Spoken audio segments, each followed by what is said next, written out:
많은 사람들을 위해 더 좋은 뉴스를 전달하겠습니다. 지식교양 전문 채널 시선뉴스입니다. 안녕하세요. 건강프라임 이유진입니다. 건강에 대한 관심이 높아지면서 그 어느 때보다 운동의 중요성이 커지고 있습니다. 평소에 조깅이나 등산을 하시는 분들도 굉장히 많아졌는데요.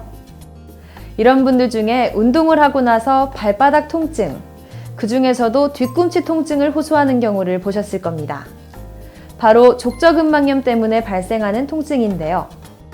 오늘 건강프레임에서는 족저근막염에 대해서 자세하게 알아보겠습니다. 족저근막이라는 말 생소하실 텐데요. 먼저 족저근막에 대해서 알아보겠습니다.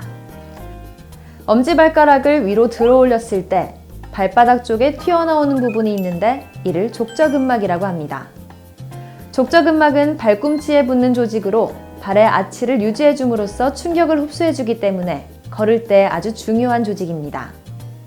따라서 족저근막염은 이러한 족저근막이 손상을 입어 그 부위에 염증이 생기는 것을 말합니다. 그렇다면 족저근막염은 어떤 증상을 수반할까요? 족저근막염 이제 초기 때는 우리가 이제 주무시든지 아니면 오래 앉아 계실 때는 발을 똑바로 하지 않고 좀 이렇게 밑으로 내리고 있지 않습니까? 그럼 족저근막염 그쪽에 좀 그 스트레스가 안 가다가 땅을 딛는 순간 되게 아픕니다. 아 하고 아프는데 이게 한 2-3분 정도 디디다 보면은 자기도 좀 저절로 잊어버릴 정도로 그 통증이 그렇게 시작할 때 아픈 게 전형적인 족저근막염의 증상이고, 근데 초기에는 그런데 이제 좀 어느 정도 시간이 지나서 한 달, 2달 정도 되면서 이제 중기나 말기로 가면은 만성이 되면은 그냥 이제 하루 종일 서 있으면 발이 아프고 피곤하고 그래서 만성적인 증상도 생깁니다. 족저근막염은 뒤꿈치에 가해지는 충격이 일정하지 않고 갑자기 많이 가해지는 경우에 발생할 수 있는데요. 이렇게 뒤꿈치에 충격이 가해지는 경우는 과체중으로 인해 발에 하중이 많이 실리거나 갑자기 무리한 운동을 하게 됐을 때 발생할 수 있습니다. 특히나 족저근막염은 40대 여성들에게서 잘 나타난다고 하는데요. 우선 40대가 되면 신체의 조직들이 노화 과정에 접어들게 되면서 족저근막에 가해지는 압력을 견디기가 더 힘들어집니다. 게다가 여성들은 평소에 힐을 신거나 집안일을 하는 과정에서 족저근막에 계속 자극이 가고 출산 이후 근육이나 지방이 위축되기 때문에 발바닥에 가해지는 압력을 견디기가 더 힘들어집니다. 이외에도 여성 호르몬인 에스트로겐이 족저근막염에도 미세하게 영향을 주곤 하는데요. 여성 호르몬이 뼈나 연골을 둘러싼 조직의 강직도에 영향을 미치기도 하고 단단해진 조직들은 충격을 흡수하기 어려워지면서 족저근막염의 증상이 나타나기도 합니다. 또한 당뇨를 가진 환자들은 족저근막염이 발생할 확률이 더 높은데요. 당뇨 환자들은 발옆이나 발바닥의 근육이 딱딱해지는 경우가 있는데 이런 경우 발바닥에 가해지는 압력을 이겨내기 힘들어지면서 족저근막염 발생 확률이 높아집니다. 40대 이상의 여성들에게서 더 잘 나타나는 족저근막염. 어떻게 예방해야 할까요? 족저근막염을 예방하는 가장 좋은 방법은 발바닥에 가해지는 압력을 줄이는 것입니다. 그러기 위해서는 가장 먼저 체중을 조절하는 것이 중요한데요.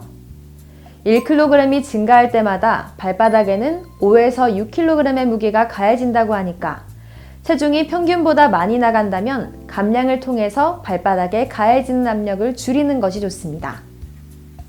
그리고 목적에 맞는 신발을 신는 방법도 있는데요.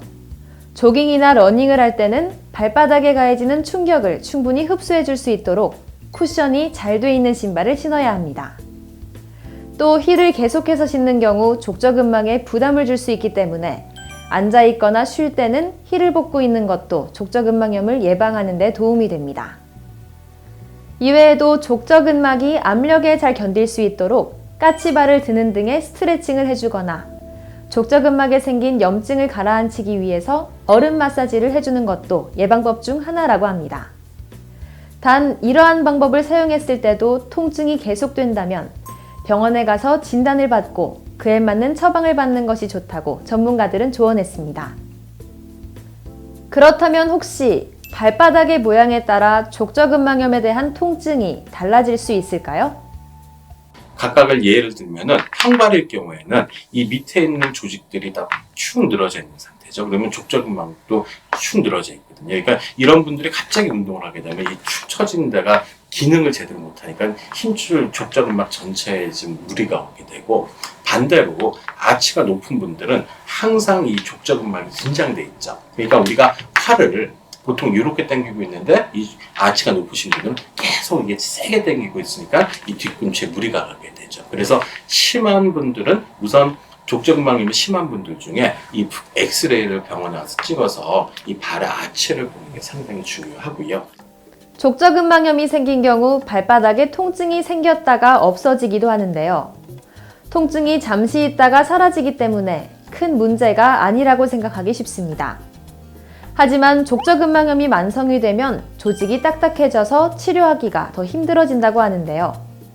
따라서 조기 치료가 굉장히 중요한 것이죠. 다만 족저근막염의 증상은 류마티스나 통풍에 의해서도 나타날 수 있다고 하니까 내가 족저근막염이 있구나 하고 섣불리 자가 진단을 하는 것도 위험합니다. 증상이 의심된다면 반드시 정확한 진단을 받아보는 것이 중요하다는 점 잊지 마시기 바랍니다. 지금까지 족저근막염의 모든 것 건강프라임이었습니다.